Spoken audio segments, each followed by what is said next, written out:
স্বাগত চট্টগ্রাম প্রতিদিনের সাথে আছে আমি তাসনিম অর্থী। কক্সবাজারে দীর্ঘদিন ধরেই অনুমোদন এবং নিরাপত্তা নিয়ে প্রশ্নের মুখে চলছিল প্যারাসেইলিং কার্যক্রম। প্রশাসনের নাকের ডগায় অনভিজ্ঞদের দিয়ে এই ব্যবসা চললেও কার্যকর ব্যবস্থা নেওয়া হয়নি দীর্ঘদিন ধরে, এমন অভিযোগ ছিল পর্যটন সংশ্লিষ্টদের। অবশেষে আকাশ থেকে সাগরে ছিটকে পড়ে এক পর্যটকের মৃত্যুর পর নড়ে চড়ে বসেছে প্রশাসন। একজন পর্যটকের মৃত্যুর পর প্রশাসন নড়ে চড়ে বসলেও এখন প্রশ্ন, শুধু উচ্ছেদ করেই কি শেষ হবে প্রশাসনের দায়িত্ব, নাকি নিশ্চিত করা হবে নিরাপদ এবং জবাবদিহিমূলক পর্যটন ব্যবস্থাপনা? কক্সবাজার থেকে রিফানুল হাসানের তথ্যচিত্রে রিপোর্ট। কক্সবাজারের রোমাঞ্চকর অভিজ্ঞতার স্বপ্ন নিয়ে ঘুরতে এসেছিলেন খুলনার সৌভিক রায়। শনিবার দুপুরে বন্ধুদের সঙ্গে দরিয়ানগর সৈকতে যান তিনি, এরপর করেন প্যারাসাইলিং। কিন্তু কয়েক মুহূর্তের মধ্যেই আকাশ থেকে ছিটকে সাগরে পড়ে যান সৌভিক। দ্রুত উদ্ধার করে কক্সবাজার সদর হাসপাতালে নেওয়া হলে চিকিৎসক তাকে মৃত ঘোষণা করেন। স্থানীয়দের দাবি, গত 2 বছরে প্যারাসাইলিং এর বিভিন্ন সময় দুর্ঘটনায় অন্তত 10 জন পর্যটক আহত হন। এতে নিরাপত্তা সরঞ্জামের মান, পরিচালনাগত সক্ষমতা এবং সরকারি তদারকি নিয়ে প্রশ্ন উঠলেও দৃশ্যমান কোনো ব্যবস্থা নেওয়া হয়নি বলে অভিযোগ তাদের। অক্টোবর থেকে মার্চ পর্যন্ত হচ্ছে শান্ত মৌসুম। ওই মৌসুমে যে স্পিডবোটের আটকিয়ে যে প্যারাসেলিংটা রান করা হয়, স্পিডবোটের গতিটা স্বাভাবিক থাকবে। অশান্ত মৌসুমে এই পর্যন্ত প্যারাসেলিং এ যত অ্যাক্সিডেন্ট হয়েছে, এটা কিন্তু অক্টোবর মার্চের মধ্যে হয় নাই। এটা হচ্ছে জেলা প্রশাসনের সবচেয়ে বড় ব্যর্থতা, যে তাদের উজ্জ্বল হওয়ার কথা কি, অথচ তাদের অনুমোদনে এবং বারবার বিভিন্ন পর্যটক আহত হওয়ার পরে তারা কিছুদিন বন্ধ করে দেয়, আবার চালু করে দেয়। দুর্ঘটনার পর জেলা প্রশাসনের বক্তব্য আরও নতুন আলোচনার জন্ম দিয়েছে। জেলা প্রশাসকের দাবি, সংশ্লিষ্ট প্রতিষ্ঠানটির কোনো বৈধ অনুমোদন নেই এবং তাদের বিরুদ্ধে আইনগত ব্যবস্থা নেওয়া হবে। তবে এদিকে রবিবার সন্ধ্যায় আলোচিত সেই প্যারাসেলিং প্রতিষ্ঠানটি উচ্ছেদ করেছে জেলা প্রশাসন। কক্সবাজার সমুদ্র সৈকতে পর্যটকরা আসছে আনন্দ করার জন্য। এখানে কোনো জন্য দুঃখজনক অনাকাঙ্ক্ষিত কোনো ঘটনা যেন না ঘটে, কোনো পর্যটকের জন্য জীবনহানি না ঘটে, আমরা এটাই চাই।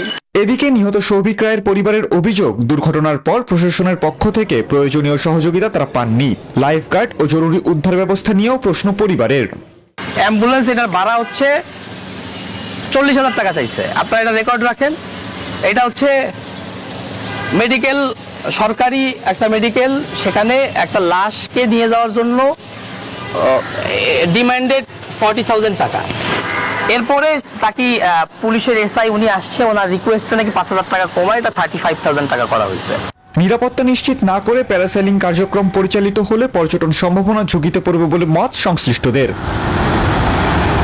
Desk report, news 24।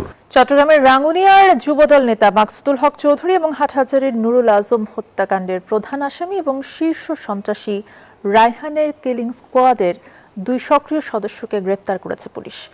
একই দিনে পুলিশের জালে ধরা পড়েছে আরও 3 শীর্ষ সন্ত্রাসী। উদ্ধার করা হয়েছে বিদেশি অস্ত্র এবং গোলা বারুদ।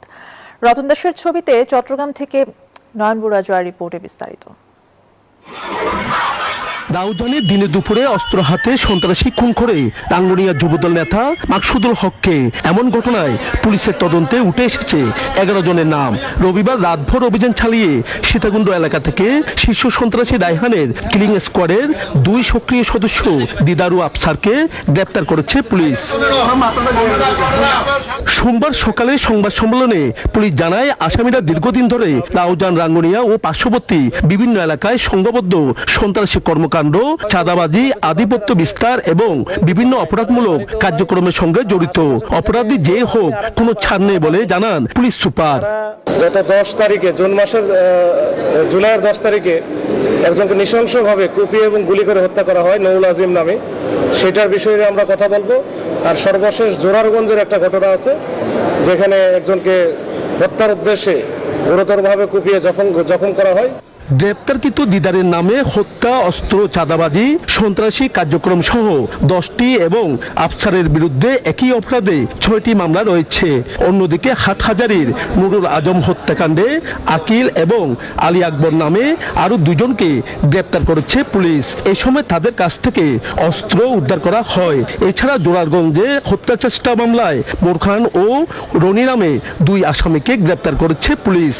মোট 5 জন সন্ত্রাসীকে গ্রেপ্তার এবং তাদের কাছ থেকে একটি বিদেশি পিস্তল এবং 2টি বিদেশি পিস্তল এবং একটি এলজি সহ দেশীয় কিছু অস্ত্র আছে, এগুলো উদ্ধার করা হয়েছে। অপরাধ দমাতে মদতদাতাদের খুঁজতে মাঠে কাজ করছে পুলিশ। নয়ন বড়ুয়া জয়, নিউজ 24, চট্টগ্রাম।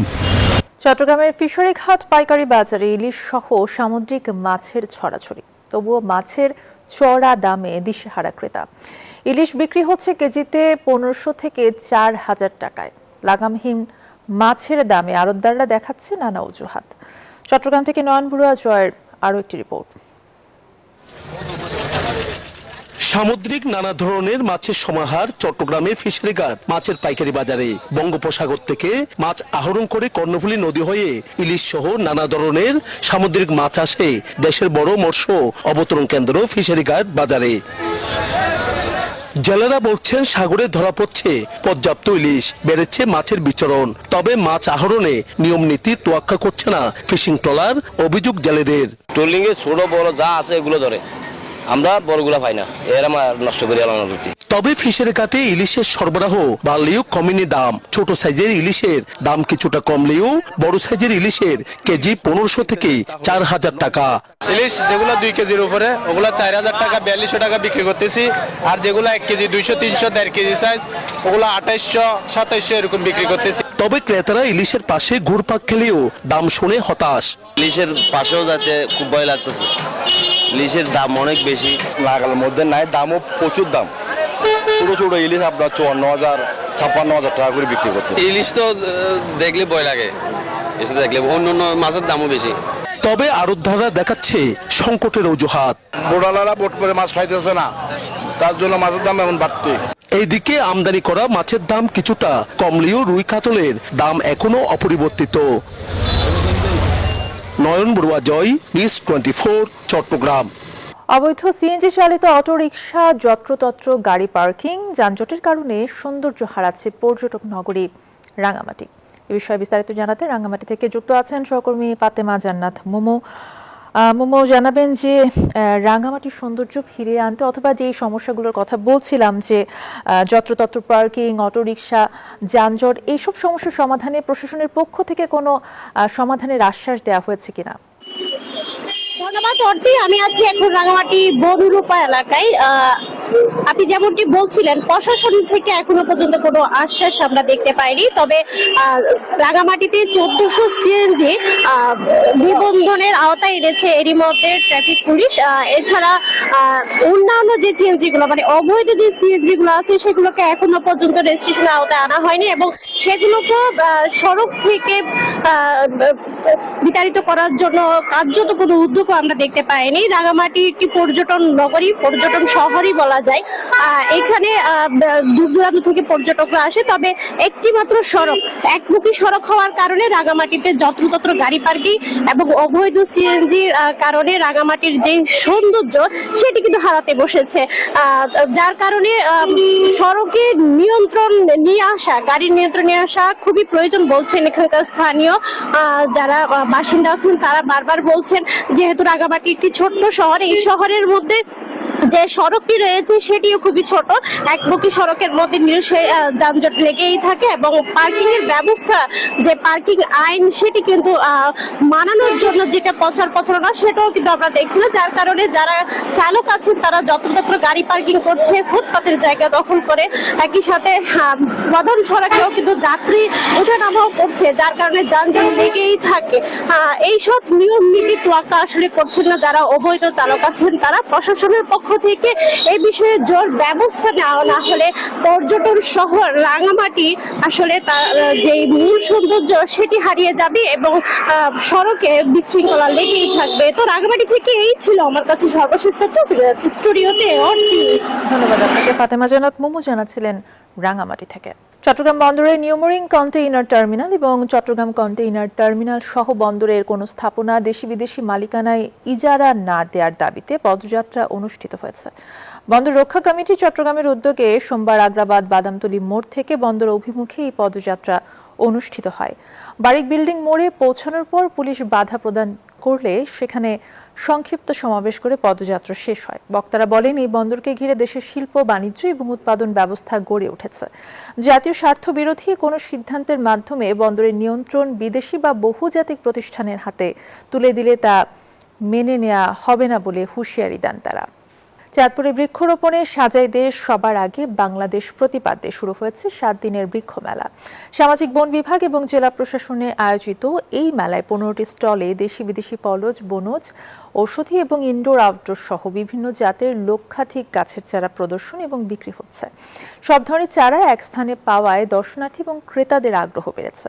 পরিবেশ সংরক্ষণ, জলবায়ু পরিবর্তনের প্রভাব মোকাবেলা এবং সবুজায়ন বাড়াতে সবাইকে বেশি বেশি বৃক্ষরোপণের আহ্বান জানিয়েছেন সংশ্লিষ্টরা। খোকন কর্মকারের তথ্যচিত্রে ডেস্ক রিপোর্ট। সবুজের সমারোহে সাজানো সারি সারি স্টল, ফলজ, বনজ, ঔষধি ও শোভাবর্ধনকারী নানা জাতের চারায় ভরে উঠেছে চাঁদপুরের বৃক্ষমেলা। পছন্দের গাছ কিনতে ভিড় করছেন বিভিন্ন শ্রেণী পেশার মানুষ। সামাজিক বন বিভাগ চাঁদপুরের আয়োজনে ও জেলা প্রশাসনের সহযোগিতায় কেন্দ্রীয় শহীদ মিনার প্রাঙ্গণে শুরু হয়েছে 7 দিনের এ মেলা। 15টি স্টলে দেখা মিলছে দেশি বিদেশি বিভিন্ন জাতের লক্ষাধিক গাছের চারা। এখানে রয়েছে প্রচুর ফুল গাছ, ফল গাছ, বনজি, ঔষধি গাছ। অক্সিজেন নেওয়ার জন্য আমাদের একটা জীবন হলো বৃক্ষ। এই মেলাতে এসে আসলে আমরা বাচ্চাদের সাথে আমরা উদ্বুদ্ধ হয়েছি। ক্রেতারা আসছে শুধু আপনার ইনডোর গাছের জন্য, আর আল্লাহ দিলে এবারকার বেশ ভালোই চলছে। সব ধরনের চারা একসঙ্গে পাওয়ায় সাধারণ মানুষের আগ্রহ বাড়ছে, বলছেন বন বিভাগের এ কর্মকর্তা। জনসাধারণের মাঝে চারার সম্পর্কিত পরিচিতি দেওয়া এবং এর গুণাগুণ, রোপণ কৌশল, পরিচর্যা ইত্যাদি সম্পর্কে জনগণকে সম্যক ধারণা দেওয়া হলো মেলার উদ্দেশ্য। বেশি বেশি গাছ লাগিয়ে পরিবেশ রক্ষায় সবাইকে এগিয়ে আসার আহ্বান স্থানীয় জনপ্রতিনিধিদের। প্রধানমন্ত্রী যে কার্যক্রমটা হাতে দিয়েছে, তোমাদের মাধ্যমে যেন এই কার্যক্রমটা সমাপ্তি হয়। পরিবেশ সংরক্ষণ, জলবায়ু পরিবর্তনের প্রভাব মোকাবেলা ও সবুজায়ন বাড়াতে বৃক্ষমেলার পাশাপাশি জেলার বিভিন্ন এলাকায় চলছে বৃক্ষরোপণ কর্মসূচি। Desk report, news 24। চাঁদপুরে চলছে 7 দিন ব্যাপী বৃক্ষ মেলা। মেলার দ্বিতীয় দিনে ক্রেতাদের ভিড় জমেছে। বৃক্ষ মেলার বিস্তারিত জানাতে চাঁদপুর থেকে আমাদের সাথে যুক্ত আছেন সহকর্মী খোকন কর্মকার। খোকন, মেলায় কি কি জাতের গাছের চারা দেখতে পাচ্ছেন এবং ক্রেতার উপস্থিতি বা কেমন দেখছেন? চাঁদপুরে সবার আগে বাংলাদেশ, বৃক্ষরোপণ সারা দেশ, সবার আগে বাংলাদেশ, এই প্রতিপাদ্যকে লক্ষ্য করেই চাঁদপুরে গতকাল থেকে শুরু হয়েছে 7 দিন ব্যাপী বৃক্ষ মেলা। এই মেলায় এবার প্রায় লক্ষাধিক গাছের সমারোহে আয়োজন করা হয়েছে জেলা প্রশাসন। এই মেলাটি এবার শুরু হয়েছে কেন্দ্রীয় শহীদ মিনার আঙ্গিনায়। এখানে আপনি দেখতে পাচ্ছেন যে ক্রেতা এবং সাধারণ জনগণ তারা তাদের প্রিয় সন্তান এবং প্রিয়জনদের নিয়ে কিন্তু মেলায় এসেছেন। মেলায় তারা বিভিন্ন ধরনের গাছ তাদের সন্তানদেরকে কিনাচ্ছেন এবং পরিচয় করিয়ে নিচ্ছেন এবং কিনে নিচ্ছেন। এবার বেশি চারা বিক্রি হচ্ছে ইনডোর আউটডোর, অর্থাৎ যে চারাগুলি অক্সিজেন সরবরাহ করে বেশি, সেই গাছগুলি কিন্তু এবার বেশি বিক্রি হচ্ছে। এখানে 30 টাকা থেকে প্রায় 8,000 টাকার চারাও কিন্তু এখানে দাম রয়েছে। এখানে দামি চারার মধ্যে রয়েছে সুবেদা, মালটা, আম এবং নারিকেলের চারা। এছাড়া এখানে বেশিরভাগই শিক্ষার্থী এবং বিভিন্ন স্কুল কলেজের ছাত্রছাত্রীরা কিন্তু এই মেলায় এসে তারা তাদের পছন্দের গাছ তারা কিনে নিয়েছেন। বিভিন্ন ধরনের তাদের বাহারি গাছের সমারোহে তারা কিনে নিচ্ছেন। তো এই ছিল চাঁদপুরে বৃক্ষ মেলার সর্বশেষ তথ্য। আমি ফিরছি স্টুডিওতে। ধন্যবাদ আপনাকে। খোকন কর্মকার জানাচ্ছিলেন চাঁদপুরের বৃক্ষ মেলা নিয়ে। নোয়াখালীতে পিকআপ ও অটোরিকশার মুখোমুখি সংঘর্ষে অটোরিকশা চালক নিহত হয়েছেন। সোমবার ভোরে কবিরহাট উপজেলায় নরোত্তমপুর ইউনিয়নের ইটালি মার্কেটে এলাকায় এই দুর্ঘটনা ঘটে। পুলিশ এবং স্থানীয়রা জানান, সোনাপুর থেকে একটি মাছবাহী পিকআপ কবিরহাটের দিকে যাচ্ছিল। কবিরহাট থেকে আসা অপর একটি অটোরিকশার সঙ্গে মুখোমুখি সংঘর্ষ হয়। এতে অটোরিকশাটি দুমড়ে মুচড়ে গেলে চালক আমিনুল্লাহ এবং যাত্রী সৈকত গুরুতর আহত হন। স্থানীয়রা তাদের হাসপাতালে নিলে আমিনুল্লাহকে মৃত ঘোষণা করেন চিকিৎসক। আহত সেনা সদস্য সৈকত হাসপাতালে চিকিৎসাধীন রয়েছেন। এই ছিল এখনকার সংবাদের সাথে থাকায় ধন্যবাদ সবাইকে।